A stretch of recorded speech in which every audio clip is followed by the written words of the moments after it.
नमस्कार दोस्तों, मैं ओम प्रकाश जाट जीसीटी के ऑनलाइन प्लेटफॉर्म पर आपका फिर से एक बार स्वागत करता हूं।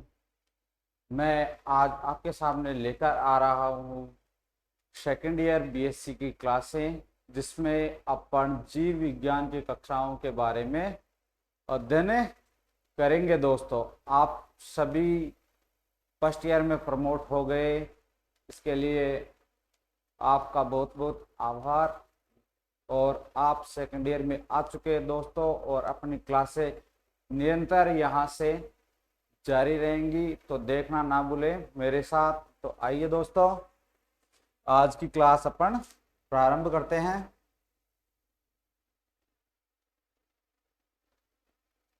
हाँ, जैसा कि दोस्तों मैंने बताया कि आपके सामने बीएससी सेकेंड ईयर की कक्षाएं हैं, तो बीएससी सेकेंड ईयर में अपन पहले पेपर लेने जा रहे हैं जूलॉजी का। जो पेपर है, पेपर नंबर 3 जूलॉजी यानी जंतु विज्ञान का दोस्तों। जंतु विज्ञान का दोस्तों, जंतु विज्ञान। थोड़ा सा और मोटा ले लेता हूँ मैं, पेन दिखेगा नहीं आपको? ठीक है दोस्तों, अब दिख जाएगा। हाँ, बात करें जंतु विज्ञान के पेपर नंबर 3, जिसका नाम है इम्यूनोलॉजी, माइक्रोबायोलॉजी और बायोटेक्नोलॉजी। इम्यूनोलॉजी प्रतिरक्षा विज्ञान, सूक्ष्म जीव विज्ञान एवं जैव प्रौद्योगिकी। इम्यूनोलॉजी यानी प्रतिरक्षा, प्रतिरक्षा विज्ञान, सूक्ष्म जीव विज्ञान, सूक्ष्म जीव विज्ञान एवं जैव प्रौद्योगिकी।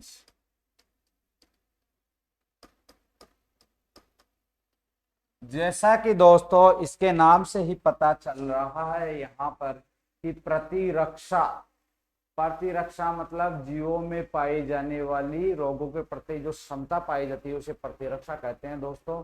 और अपन इसमें प्रतिरक्षा विज्ञान के बारे में अध्ययन करेंगे। सूक्ष्म जीव विज्ञान, जो छोटे छोटे जीव पाए जाते हैं जिन्हें नग्न आंखों से देखना संभव नहीं है। जैसे कौन कौन से दोस्तों? जीवाणु, विषाणु, छोटे प्रोटोजोआ जीव हो गए वो। और जैव प्रौद्योगिकी यानी जैव प्रौद्योगिकी का मतलब यहाँ पे जीवों के द्वारा वस्तुओं का निर्माण, जैसे ईस्ट, ब्रेड वगैरह, दही, इनका जैव प्रौद्योगिकी के द्वारा इनका निर्माण, और इसके बारे में अपन पढ़ेंगे। तो आज का अपना टॉपिक है दोस्तों इम्यूनोलॉजी। इम्यूनोलॉजी का मतलब प्रतिरक्षा, प्रतिरक्षा विज्ञान। और प्रतिरक्षा का मतलब है कि शरीर में, इसमें शरीर में रोगों के संक्रमण से रक्षा करने वाली क्षमता ही क्या कहलाती है दोस्तों? प्रतिरक्षा कहलाती है दोस्तों। अब बात करते हैं दोस्तों इस प्रतिरक्षा का निर्माण कैसे होता है, प्रतिरक्षा कब से विकसित होती है दोस्तों? तो प्रतिरक्षा दोस्तों अपने भ्रूण से ही प्रारंभ हो जाती है और जन्म के बाद ये उपार्जित होती जाती है। यानी एक पीढ़ी से दूसरी पीढ़ी में और भी अच्छी क्षमता विकसित होती है दोस्तों रोगों के प्रति। जैसे कोई चेचक रोग है दोस्तों, कौन सा रोग है? चेचक रोग है दोस्तों। अब ये जो चेचक रोग है, एक बार यदि मेरे को या किसी मानव को हो जाता है दोस्तों, तो जैसे चेचक रोग हो गया एक बार, तो एक बार होने के बाद अगर व्यक्ति उससे बच जाता है, तो नेक्स्ट टाइम अगर चेचक के रोगाणु उसके संपर्क में आएंगे होस्ट के, तो इसमें बॉडी में क्या होता है कि उससे पहले ही एंटीबॉडी अपना उनका निर्माण कर लेती है। और एंटीबॉडी निर्माण के कारण ये जो चेचक के रोगाणु है संक्रामक, उनको नष्ट कर दिया जाता है दोस्तों। इसी को क्या कहते हैं? प्रतिरक्षा। और प्रतिरक्षा का अध्ययन दोस्तों अपन प्रतिरक्षा विज्ञान के अंतर्गत करते हैं दोस्तों। बात करते हैं अब दोस्तों प्रतिरक्षा कितने प्रकार की होती है। प्रतिरक्षा दोस्तों दो प्रकार की होती है। कितने प्रकार की होती है दोस्तों? दो प्रकार की होती है। फर्स्ट है सामान्य प्रतिरोधकता या प्रतिरक्षा और दूसरा है विशिष्ट प्रतिरोधकता। बात करें सामान्य प्रतिरोधकता और विशिष्ट प्रतिरोधकता दोस्तों, तो सामान्य प्रतिरोधकता यानी जो सभी जीवों में पाई जाने वाली प्रतिरोधकता को क्या कहेंगे? सामान्य प्रतिरोधकता। इसमें क्या होता है सामान्य प्रतिरोधकता में? जब कोई संक्रामक रोगाणु शरीर के अंदर प्रवेश करेंगे तो शरीर की बाह्य सतह के द्वारा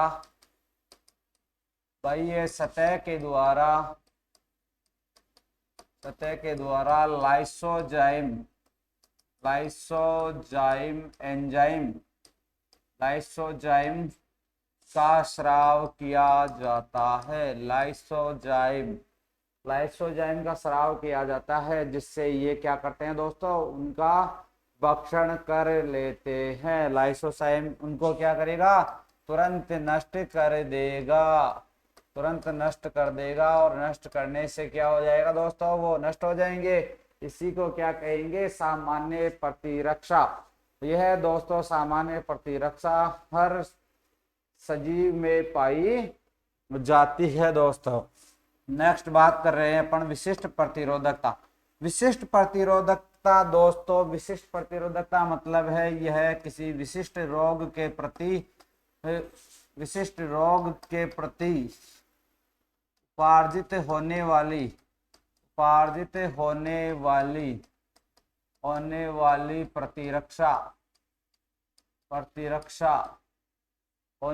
प्रतिरक्षा क्या कहलाती है? विशिष्ट प्रतिरक्षा। जैसे दोस्तों मैंने अभी बताया था आपको, जैसे कोई चेचक रोग है, एक बार ये चेचक रोग किसी मनुष्य में हो जाता है, किसी मनुष्य में हो गया तो ये इसका दोबारा अगर वो मनुष्य बच जाता है इसके प्रभाव से, तो दोबारा यह रोग उसके जीवन में कभी नहीं होता है दोस्तों, दोबारा नहीं होता है दोस्तों। नेक्स्ट बात करें दोस्तों रोगजनक की। अब दोस्तों रोगजनक कौन कौन से होते हैं? रोगजनक या रोग कारक दोस्तों। रोग कारक यानी जो रोग फैलाते हैं उन्हें रोगजनक या रोग कारक कहते हैं। अब रोग कारक में दोस्तों जीवाणु हो गया, विषाणु, कवक व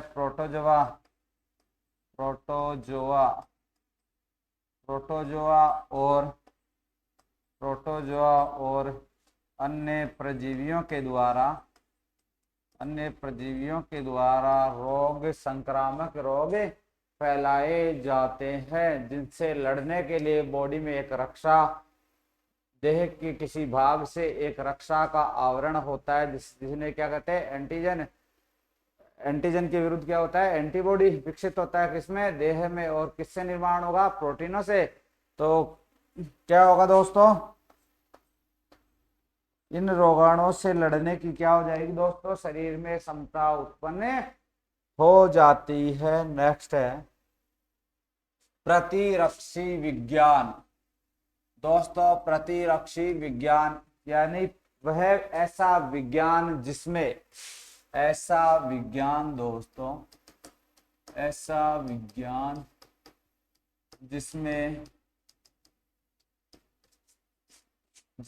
संक्रामक रोगों से लड़ने के लिए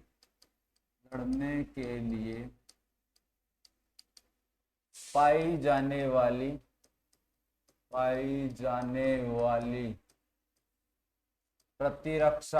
प्रतिरक्षा या क्षमता का अध्ययन करना ही क्या कहलाता है? प्रतिरक्षी विज्ञान कहलाता है। प्रतिरक्षी विज्ञान कहलाता है। प्रतिरक्षी विज्ञान कहलाता है दोस्तों। बात करते हैं, नेक्स्ट है टीका। क्या होता है दोस्तों टीका? आपने कोरोना महामारी के दौरान यह वर्ड बार बार सुना है, टीका, वैक्सीन, डोज। तो बात करते हैं टीका। टीका क्या होता है दोस्तों?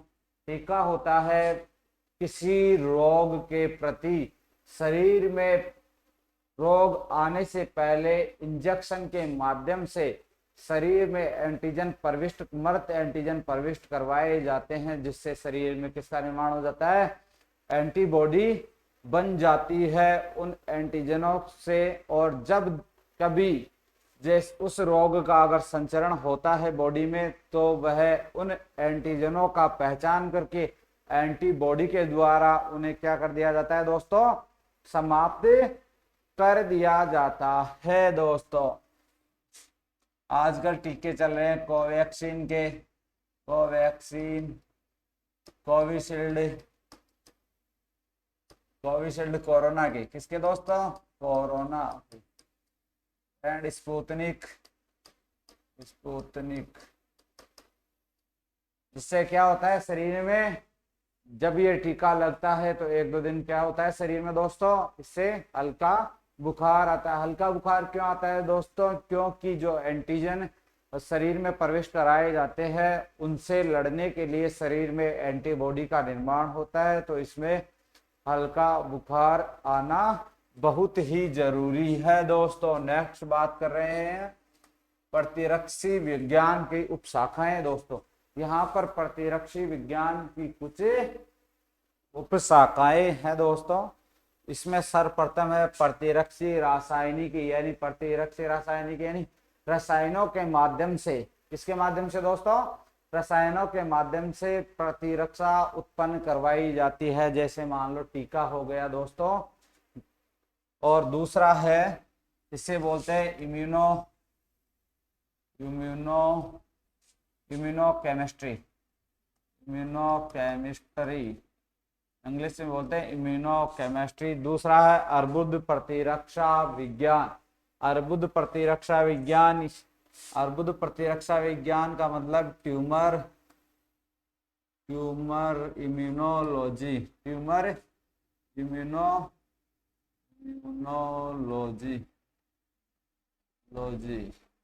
ट्यूमर इम्यूनोलॉजी मतलब यहाँ पर दोस्तों कैंसर वगैरह जो ट्यूमर से संबंधित बीमारियां हैं, जैसे इस ब्रेस्ट कैंसर हो गया, गले का कैंसर हो गया, वेजाइना का कैंसर हो गया, ऐसे ये जो सारे रोग हैं वो किसमें पड़ेंगे? अर्बुद प्रतिरक्षा विज्ञान में। इसमें क्या, जो ट्यूमर होता है या कैंसर जो डिजीज होता है उसके लड़ने के लिए इसमें क्या करवाया जाता है? उसका अध्ययन है कैंसर से लड़ने के लिए जिससे अध्ययन करेंगे जिस विज्ञान के अंतर्गत, उसे अर्बुद प्रतिरक्षा विज्ञान कहते हैं दोस्तों। और ये बहुत ही महत्वपूर्ण का विषय है दोस्तों, अर्बुद प्रतिरक्षा विज्ञान। और ये जो जितनी भी शाखाएं हैं वो आपके ये बहुत ही उपयोगी हैं, और एग्जाम में क्वेश्चन आपके इन्हीं में से आता है दोस्तों। बड़ा क्वेश्चन आएगा वो इसी में से आएगा। नेक्स्ट है प्रत्यारोपण प्रतिरक्षा विज्ञान दोस्तों। प्रत्यारोपण का मतलब होता है दोस्तों ट्रांसप्लांट। आप हिंदी में नहीं समझोगे दोस्तों, इसको मेरे को पता है। इसका मतलब होता है ट्रांसप्लांटेशन। ट्रांसप्लांटेशन किसका? ऑर्गन्स का। ट्रांसप्लांटेशन इम्यूनोलॉजी, यानी जो ट्रांसप्लांट करते हैं दोस्तों, ट्रांसप्लांट करने के बाद जो प्रतिरक्षा शरीर में क्या करवाई जाती है? उत्पन्न करवाई जाती है दोस्तों, उसका अध्ययन अपने प्रत्यारोपण प्रतिरक्षा विज्ञान के अंतर्गत करते हैं दोस्तों। नेक्स्ट बात करते हैं दोस्तों भ्रूण मातृ प्रतिरक्षा विज्ञान। भ्रूण मातृ यानी जो बच्चा, किसके अंदर, नाम से पता चल रहा है दोस्तों, किसके अंदर? माता के अंदर क्या है? भ्रूण। भ्रूण कब तक रहता है? माता के अंदर जब गर्भ में होता है तब उसे क्या कहते हैं? भ्रूण। और जब जन्म ले लेता है तो उसी क्या कहते हैं दोस्तों, शिशु कहते हैं दोस्तों। तो जब माता के गर्भ में शिशु रहता है तो उसका क्या करते हैं दोस्तों, उसमें जो प्रतिरक्षा उत्पन्न करवाई जाती है उसे विभिन्न प्रकार के रोगों से बचाया जा सकता है। वो जिस विज्ञान का अध्ययन करते हैं उसे क्या कहते हैं, भ्रूण प्रतिरक्षा, भ्रूण मातृ प्रतिरक्षा विज्ञान कहा जाता है दोस्तों। नेक्स्ट है भ्रूण किससे संबंधित हो गया, भ्रूण से, जन्म से पूर्व शिशु, जन्म से पूर्व का शिशु। फिर नेक्स्ट है जरण प्रतिरक्षा विज्ञान दोस्तों। आजकल दोस्तों खान पान ऐसा हो गया है कि जल्द ही जो मानव प्रजाति है, तो मानव प्रजाति में आजकल बुढ़ापा बहुत ही जल्द आने लग गया है। इसकी बहुत से उदाहरण है दोस्तों, जैसे पोषण में कमी, वाटर में फ्लोराइड का होना, ये क्या है, जल्द ही अपने जो प्रभाव दिखाते हैं और प्रभाव के कारण बॉडी क्या हो जाती है दोस्तों, जल्द ही बुढ़ापा आने लगता है, यानी वृद्धावस्था जल्दी आती है दोस्तों, वृद्धावस्था जल्द आना। तो इसको रोकने के लिए जिसका अध्ययन किया जाता है दोस्तों उसे जरण प्रतिरक्षा विज्ञान कहते हैं दोस्तों। क्या कहते हैं, जरण प्रतिरक्षा विज्ञान कहते हैं दोस्तों। नेक्स्ट बात करते हैं अपन, हाँ नेक्स्ट बात आ रही है दोस्तों आपके सामने, मानव के शरीर में बाह्य पदार्थों के लिए होने वाली क्रियाएं। जो मानव के शरीर में बाह्य पदार्थ, जब जो संक्रामक रोगाणु है ये क्या हो गए, शरीर के लिए क्या है, बाह्य पदार्थ। जब ये शरीर में प्रवेश करेंगे दोस्तों तो अपने शरीर से 3 प्रमुख क्रियाएं होती हैं, जिससे किसका निर्माण होता है, प्रतिरक्षा का निर्माण होता है दोस्तों। ये 3 क्रियाएं कौन कौन सी होती हैं, फर्स्ट है दोस्तों देह के स्तर के द्वारा, जो देह का स्तर है उससे क्या, अम्लीय या जो लाइसोजाइम का स्राव किया जाता है, जिससे क्या हो जाता है, रोगाणुओं को तुरंत नष्ट किया जा सकता है दोस्तों, या जो नष्ट करे देती है पहचान करके दोस्तों। इसका एक एग्जांपल और बताता हूँ मैं आपको।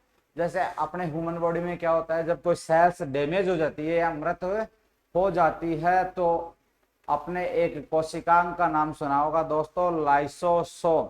ये लाइसोसोम में क्या पाया जाता है, लाइसोजाइम एंजाइम पाया जाता है, जो क्या कर देता है, कोशिका का विघटन कर देता है और अपशिष्टों को किसके माध्यम से, गुदा के माध्यम से, यकृत के माध्यम से बाहर निकाल दिया जाता है दोस्तों। नेक्स्ट है बाह्य स्तरों का परजीवियों के संपर्क में आने पर, जो बाह्य स्तर है, बाह्य स्तर से जब कोई परजीवी संपर्क करता है तो संवेदनशील हो जाती है। क्या संवेदनशील हो जाती है, कोशिकाएं संवेदनशील हो जाती है। जो एंटीबॉडी सेल्स है वो क्या हो जाती है दोस्तों, एक्टिव हो जाती है। अब मैं बात कर रहा हूँ, जैसे अपन उदाहरण लेते हैं कि भाई कोई मच्छर या जब अपने काटता है, ये चींटी काटती है या और कुछ अपने जब चुभता है तो एक शरीर में संवेदना उत्पन्न होती है और संवेद तंत्रिका के माध्यम से ये कहाँ तक पहुंचती है, मस्तिष्क में पहुंचती है और मस्तिष्क तुरंत आदेश करता है कि इसे तुरंत हटाओ हाथ को पीछे। जब यानी ये अपन गर्म चीज को छूते हैं तो ये संवेदना कहाँ तक पहुंचती है, मस्तिष्क में, और मस्तिष्क से तुरंत वापस हाथ तक पहुंचती है और हाथ तुरंत पीछे जाता है दोस्तों। ये सारी क्रिया कितनी फास्ट होती है उसी हिसाब से इसमें भी, कोशिकाओं में भी क्या होंगी, तुरंत एक्टिव हो जाती है दोस्तों। नेक्स्ट है थर्ड, लंबी अवधि की क्रियाओं के फलस्वरूप परजीवियों को नष्ट करना। लंबी क्रियाओं के फलस्वरूप परजीवियों को नष्ट करना है। यदि किसी परजीवी के ऊपर जैसे दृढ़ आवरण पाया जाएगा, जैसे पैक्टिन आदि का अगर आवरण उनके ऊपर होगा तो वो तुरंत नष्ट नहीं होंगे। तो उन्हें नष्ट करने के लिए कुछ समय की आवश्यकता होती है, जैसे जो कुछ घंटे, कुछ दिन और कुछ महीने तक चल सकती है दोस्तों। और इसका एक एग्जाम्पल और है दोस्तों, जैसे कैंसर, ट्यूमर वगैरह जो डिजीज होती है वो भी क्या है, वह संक्रामक रोगी है। तो जो शरीर में प्रविष्ट हो गई और शरीर में कैंसर सेल्स एक्टिव हो गए, एक्टिव होने के बाद क्या होगा, ट्यूमर का निर्माण होगा। और ट्यूमर कैसा, बहुत ही लंबे समय तक इसका क्या होता है दोस्तों, इलाज चलता है दोस्तों। और इलाज के दौरान, इलाज के साथ साथ उसमें उस ट्यूमर के प्रति प्रतिरक्षा उत्पन्न करवाई जाती है दोस्तों। नेक्स्ट है प्रतिरक्षा प्रतिक्रिया। प्रतिरक्षा प्रतिक्रिया यानी जब एक बार एक व्यक्ति या जीव किसी रोग से संक्रमित हो जाता है, किसी रोग से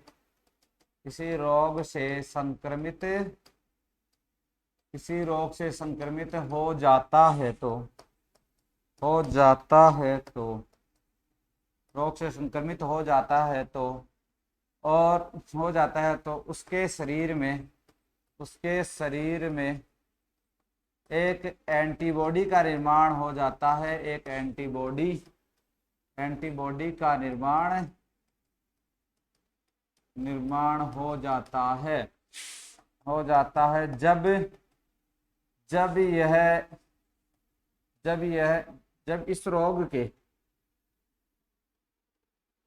जब इस रोग के रोगाणु वापस जीव के संपर्क में आते हैं तो उससे पहले निर्मित एंटीबॉडी के द्वारा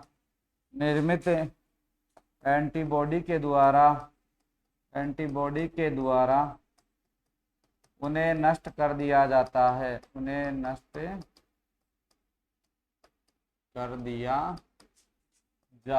है। यह नष्ट करने वाली क्रिया को ही प्रतिरक्षी प्रतिक्रिया कहते हैं दोस्तों। क्या कहते हैं, प्रतिरक्षी प्रतिक्रिया कहते हैं दोस्तों। नेक्स्ट चलते हैं दोस्तों, प्रतिरक्षा विज्ञान के चरण।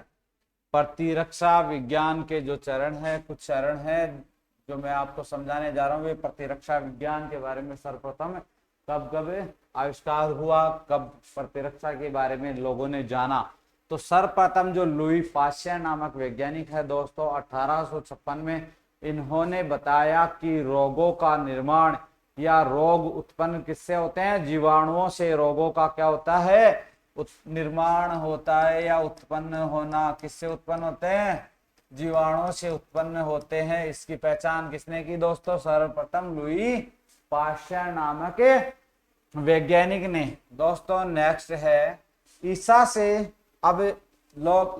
3000 वर्ष पूर्व जो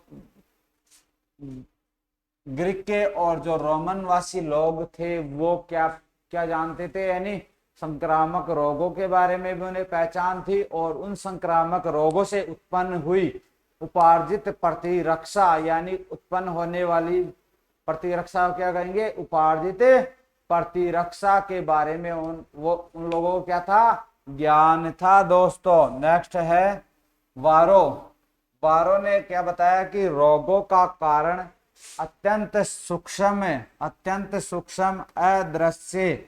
अदृश्य कारकों को बताया। अत्यंत सूक्ष्म अदृश्य कारकों का मतलब जीवाणु, विषाणु, प्रोटोजोआ तो कैसे होते हैं, अत्यंत सूक्ष्म होते हैं। उन्हें नाम दे दिया संसर्ग कारक दोस्तों। क्या नाम दे दिया, संसर्ग कारक दोस्तों। नेक्स्ट है 1796 में सर्वप्रथम एडवर्ड जेनर ने ही टीके तकनीक की खोज की दोस्तों। कौन सी तकनीक की खोज की, चेचक के टीके की खोज की थी। किस टीके की, चेचक के टीके की, चेचक का टीका किसने विकसित किया, एडवर्ड जेनर ने। और इन्हें इसलिए क्या कहा जाता है दोस्तों? प्रतिरक्षा विज्ञान का पिता। प्रतिरक्षा विज्ञान का, इसी कारण इन्हें प्रतिरक्षा विज्ञान का पिता कहा जाता है। प्रतिरक्षा विज्ञान का पिता कहा जाता है दोस्तों। नेक्स्ट है पाश्चर। पाश्चर जब 1885 में रेबीज के टीके की खोज की। पाश्चर ने क्या किया? 1885 में रेबीज के टीके की खोज की। और रेबीज रोग किस किस से फैलता है दोस्तों? रेबीज रोग कुत्ते के काटने से, कुत्ते के काटने से, चूहे से,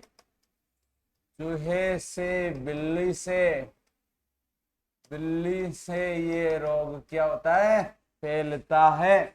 इस रोग के टीके की खोज 1885 में किसके द्वारा कर दी गई दोस्तों? पाश्चर के द्वारा कर दी गई। और पाश्चर ने इसके अलावा दो काम और किए, चिकन और कोलेरा की खोज की। चिकन और कोलेरा रोगों की खोज की और खोज करके उसका क्या किया? प्रतिरक्षण किया। और प्रतिरक्षण करके प्रतिरक्षण सिद्धांत दे दिया दोस्तों। प्रतिरक्षीकरण का सिद्धांत किसने दिया दोस्तों? पाश्चर ने। किसके ऊपर खोज करके? चिकन व कोलेरा पर खोज करते हुए। अब है बान बेहरिंग। अब बान बेहरिंग ने टिटनेस और डिप्थीरिया पर क्या किया? प्रतिरक्षीकरण हेतु प्रयोग किए। और इस प्रयोग के बाद इनका जो उपयोग है वो किसके ऊपर किया? जंतुओं के ऊपर किया दोस्तों। लास्ट है रॉबर्ट कॉर्क।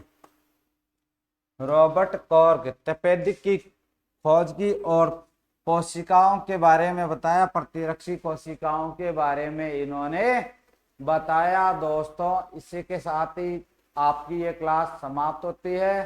थैंक यू दोस्तों, मिलते हैं तुम्हारों।